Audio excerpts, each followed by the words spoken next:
Back to another reading and correcting of Shattered Salvation.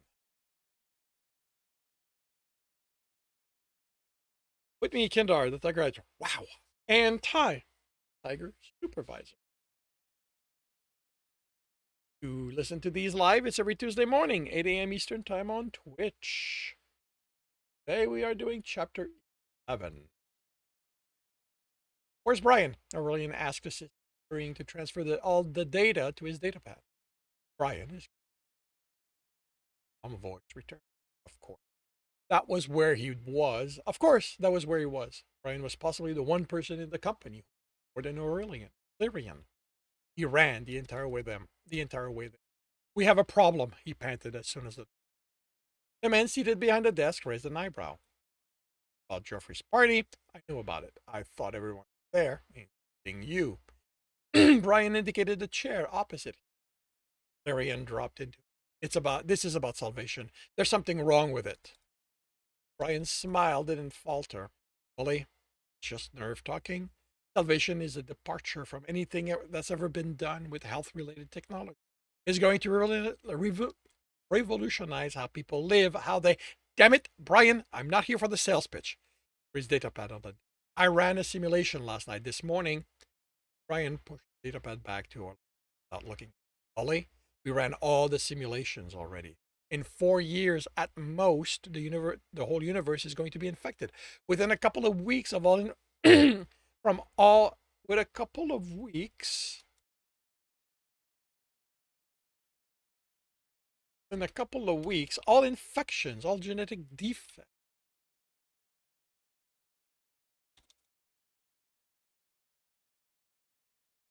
Within a couple of weeks, all infections, all genetic defects will be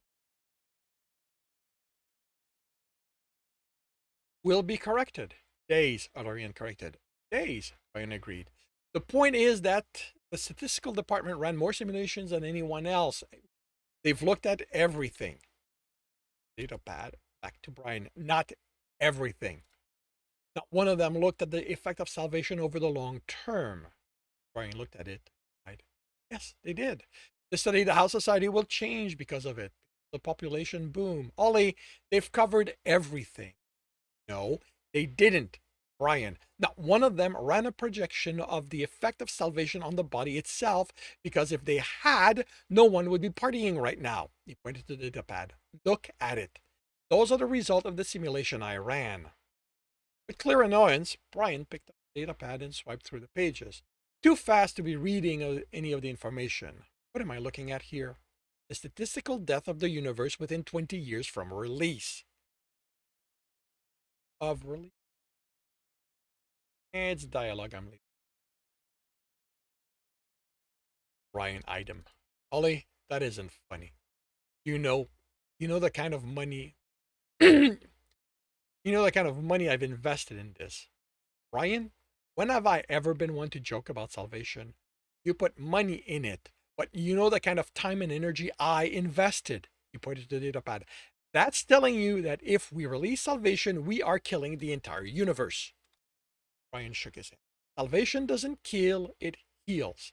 Salvation isn't magic, Brian. It works off the template, which is the DNA. We already know it can alter it since salvation has to embed itself in it. But we missed something because at a certain point, it either stops respecting the baseline, changes what it is, or simply forgets. It doesn't just let mutations and defects slips in, it forces them in. That's impossible, Brian stated. The simulation doesn't lie. I'd be worried about this. Right. Then there's an error in the simulation. True roll. Brian, I ran dozens of simulation, different subject pool, different starting condition. I get the same result each time. Everyone dies. Brian smiled. Then it's clear the problem is in the simulation program itself. I'll get the coders to look it over tomorrow. Slammed his hand on the desk as he pushed himself. Brian, tomorrow it's going to be too late. Tomorrow is going to be too late. If only one person gets infected with salvation, everyone dies. Brian pinched the bridge. Ollie, the stress of 8 years of hard work talking. There is nothing wrong with salvation. You're just tired. Like you said, you've invested energy in this where I did money. It's taking its toll. Take a break, Ollie. Go to Joffrey's party, have a drink. A drink? Brian, I can't have a drink when we're about to do more harm than anyone before us. You need to postpone the distribution until we've gone over salvation. We need to find the flaw and fix. That's enough. Brian sounded tired. And it that way. Ollie, there is no flaw. The stress team found all of them, and we, you included, fixed them. You're tired. That's all this is. The data pad. Brian, what's going on?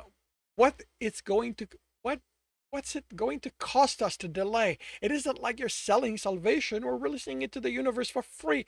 What are a few days going to matter? Brian took a breath. When he spoke, his voice was measured. Ollie, there isn't just the money involved here. There's the contract with the studio that's going to document launch. They're probably then tell them to come back. Brian sighed. That isn't how this works. The contract stipulates the time, the location I had to arrange to get them passes. You say a couple of days, but it could be months before I have everything else worked back in any form where we can proceed. Then it takes months. Brian, we're talking about the universe. That is only one factor. There were hundreds involved in arranging this. You don't know all of them, but if you want, I can go over them right now if you need me to. Look at Ollie and look at Brian. Listen to the calm way he spoke. He thinks I'm realization. He's trying to calm me. What? I'll secure. Orion opened his mouth, closed it. What would Brian do if he kept pushing? Have him sedated, lock him in a room, down? He cursed silently. Brian couldn't be that blind. He was a scientist as well as a entrepreneur. He knew science didn't lie. Why couldn't he? Ollie, Brian said, voice gentle. Take a break. Jeffrey's party is moving, so go there. Relax. Mission is done. No longer have to stress about it. Morning, I'll have the simulation program taken down and examined. Rerun your simulation and you'll see it's all fine. Orion wanted to scream. The problem was salvation. He wanted to shake Brian until he saw that, until he understood they were about to become murderers on a scale never imagined before. Instead, he forced himself to calmly pick up the data pad. You're right. Probably just over. If Brian wouldn't see the truth, he'd have to find someone else to see. Brian smiled, relief visible on his face. No shame in it. You worked hard. You're a driven man. The things you sacrifice make this happen. Your wife don't. Stone was harsher than he and expected him to bring Satina into. Sorry. Valerian nodded. Going to Joffrey's. Good. You have yourself a good time. The moment the door closed, Olarian ran. Party all right, but not to have a drink. He needed to talk. If anyone there could look at his result and see the truth, it was him. Once he convinced Joffrey, the two of them could talk sense. He heard the party before he got there. It was loud, a lot of strident. What was that? Was that what passed for me? He stopped in the open doorway, searched the crowd. The first thing he noticed was that everyone was dressed. Tables and desks were stacked against space that would accommodate everyone in the company. Never realized this. The apartment had this much space. He hurried through the crowd, those dancing, horrible music, talking, and he found him talking to three women from the engineering department. Florian had met them when Brian had decided they'd build their own fabricators, specifically for salvation. Valerian grabbed Joffrey and unceremoniously pulled him away from them. Hey, Joffrey yelled, careful. You spilled my drink. When Valerian had him in a quiet corner, Joffrey went, hey, Holly, you made it. He turned, hey, everyone, Valerian's here. We can start the orgy. Cheers went up. Relax. Joffrey laughed at him. There was never going to be an orgy. He was drunk. He took the drink out of the man's hand and shoved the data pad in his. Joff, I need you to focus. We have a problem. Salvation is going to kill us all. Jeffrey laughed. No, no, it's going to save us. No more dying, no more getting sick. He looked at the data pad, turned it over. Isn't mine, is it yours? Looked at it. I ran a bunch of simulation. We're going to die. No, I told you we won't.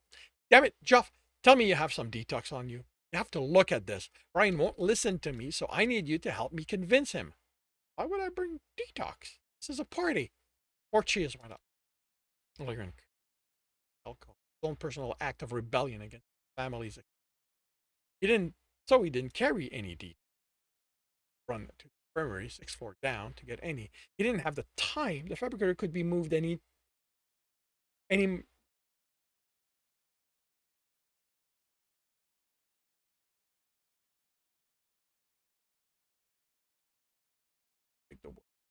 Valerian looked around. Was there anyone? Was there?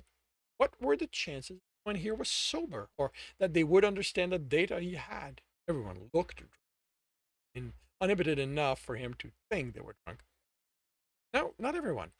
The man standing by the table, looking uncomfortable. Valerian recognized him as being part of Joffrey's team. More. The man smiled as Valerian approached. Hey, I know you. What are you drinking? And looked in his glass. Water. I can't drink alcohol because of my Good. Then you're sober. And you're presented about it in his hand. I need you to take a look at this. What is it? He didn't. Valerian explained as the man looked through. Brian won't listen to me, he said. He was done. I was hoping Jeff could help. Jeff could help, but he's drunk and we're going to have to be the one. The color drained from. You want me to speak with Mr. Carnian? You understand the information there, right? Yes, but. Yes, the man hesitated, but what? Valerian was unable to mask his. I can't speak with him. I just collate information. I don't have the seniority to speak with. Pointed up in the Brian's office, somewhere above them. You said you understood the important stuff. No, I understand what this says, but there isn't any contextual data. I haven't seen a program user that could use there could be an error in it. I checked. There isn't an error. You're a biochemist, not a coder. Geneticist. Valerian corrected. I know code, at least enough to check if a program's faulty. Look, I'm trying to save the universe. I think you'd want to help. Then looked at him dubious. I do, but I'm just. Why would Mr. Carnian listen to me if he didn't listen to you? You can at least try, don't you think? We have to. It cut off. The loud protest, and back wall flickered before showing Brian, smiling at them. I hope everyone's enjoying this unauthorized party during business hours. The crowd cheered. Good. I thought you would like to know that in exactly 45 minutes, Salvation will be loaded into the shuttle that will take it to our station. To be loaded into the ship that will take our creation to Pardu Station. Who's sounded? And now, I know not everyone's happy with Pardu as a release point, but I think you'll agree Salvation is more important than us. So it's more important that the release point be where a lot of people go through than us being the first one infected with. We're saving the universe, people, not making ourselves superstars. Cheers. Now, I suggest you slow down in your partying since the party starts in 30 minutes in. Ian was out of the room. Where had the time gone? He thought he still had a few hours. What happened to time? That was how much time he had to save the universe. How was he going to do that? He had to keep the fabricator from leaving the planet. That was the first thing. Of course, a delay, then he'd have the time to get Brian to see reason. He almost fell as he realized that Brian had the activation sequence. If he activated it while it was in the warehouse, Salvation would find its way out and infect. Could he find out? It'd be stored anywhere on this.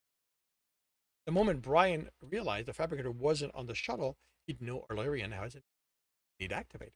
And even if he managed to cause the delay and Brian didn't activate the fabricator, then what? Would any of this help Brian see? What if instead Valerian was pushed off the project? How could he stop them then? He ran into the lift and rested his head on the wall. He had to destroy the research. All of it. That part would be servers on the server in the Tellerese complex. The infection that would heat all of it. Damn it! He ran out of the lift before the door was fully open. That wouldn't be. It would set them back years, but they could recreate the research, rebuild salvation, relaunch it. At least it would force them to take it. This time, they'd catch the flaw in it. They slowly forced the bile down. Slowed. Leaned, leaned against a wall, trying to catch it. Risk the universe the hope they would find the flaw. A flaw everyone, including himself, had missed, that he hadn't determined, that he had. And he would define here. That he hadn't defined yet. And he wouldn't be there to even ensure they looked. Brian wouldn't know who had destroyed the data, and he'd make sure Illyrian paid. He ran to the restaurant. He sat against the bowl and looked. Tell me there's a way. Sham, there has to be. They're my friends. He tried to stand, but his leg buckled under. He was going to ensure the universe left. Even contemplate. Killer. That's the only thing I've ever wanted. You can't ask me to kill. Like, he would be a killer either way. Choice was the number responsible for 150 for the whole universe. He closed his eyes. People he'd been working with closely for the last 8 years. Some he no longer. No. He could count them on 2 hands. His 2 sons, daughter, their children. He laughed when he saved the universe. He would do it to save 9 people. The only one who mattered to him. He got up, his legs surprisingly steady. Lab. He had to figure out how to kill. It had to be painless and quick acting, both because he didn't want anyone to suffer and because he couldn't risk someone sounding the alarm. He might have enough time to stop the shuttle from the fabricator, but he would then need far more time to deal with the research, not to mention he'd have to destroy the fabricator. That, he was in for a long time. He sat at his terminal and looked. Only took the time to pop in a breath mint case of vomit before beginning his search. He found the poison in the biochemistry archive, although less airborne and fast acting. He primed the closest fabricator in the lab below his to create it. While it worked, he dug through the drawers for his earpiece. It had been months since he'd gotten bored enough version, but he knew it was somewhere in. He found it and put it in. He had 28 minutes to lock down the company's floor and isolate the air system so none of the other floors would be affected. He used up every process help in this to help in his work.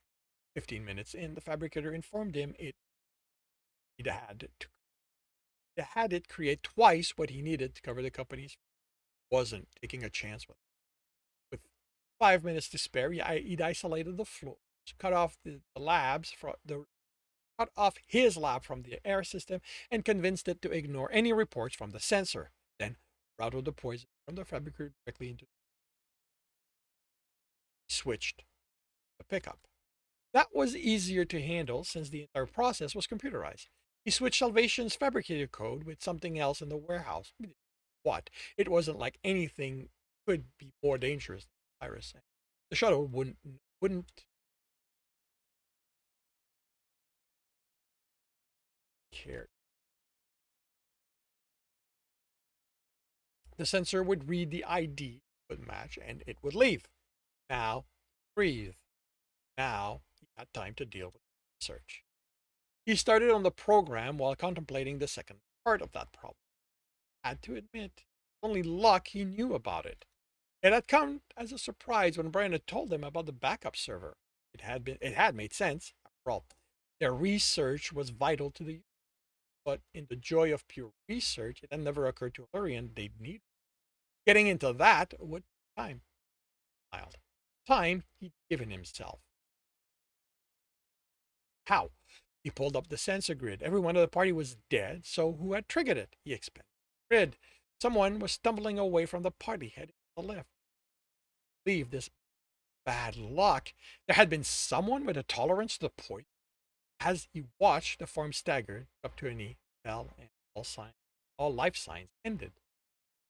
Please, that person wouldn't have a problem. Only the alarm was still going down, but the lot was already on their way. And because of the kind of research they did, health safety would be too. The one group he didn't have to worry was building security, busy handling the evacuation. But was he running against the clock again? He had no idea what the clock was set to. First thing, set the fabricator to create the counter agent and release it. Want anyone not involved in the project to die. Second, you wouldn't be able to go destroy the fabricator in the warehouse. So, the way to make sure no one would find it. He erased the ID from the fabricator, and then, for good measure, erased the physical space it was in from the warehouse. Then he got back to dealing with the research. He had to deal with the backup first. Wiping the mainframe would be simple but meaningless if the backup was there. He found the vault where the backup was stored but couldn't get in. Security was beyond his skill. Maybe he had time, but then he had time to write the inspection and would appear any minute now. With no other idea, he decided to borrow what he'd done with the fabricator. Crack the vault to its physical system, found the index, erased it from the. He took his time doing it. Wouldn't risk anyone coming across it by accident. He tracked it to 2 more indexes and removed them too. Did another search, came back without result, and finally breathed. Had he forgotten anything? The fabricator couldn't be accessed by anything in the warehouse system, so it no longer. The physical space had been removed, so there wouldn't be a conflict with the warehouse trying to look to place something there. The backup couldn't access except by going to the location where the vault was stored. Right? Ollie encouraged it in doing a reset to manufacturing setting, removing any information that had been put on it over the last 8 years. Took the things he needed and ran out, only realizing he'd forgotten to check the status of the counter agent. Well, he hadn't died, so it had been. He reached the ground floor, surprising the guard with his lateness. Valerian joined the crowd outside moments before the law arrived, then away. This concludes chapter 11 of Shattered Salvation. If you are enjoying this, please a like. If you want to know when the next one, subscribe and hit the bell. If you want to read the story as well as the others in the series, they are available. If you want to support me, that's on my Patreon, where you can also get access to everything else. And if you want to listen to these happen live, it's every Tuesday morning, 8 a.m. Eastern Time on Twitch. The links are in the notes. But I shall wish you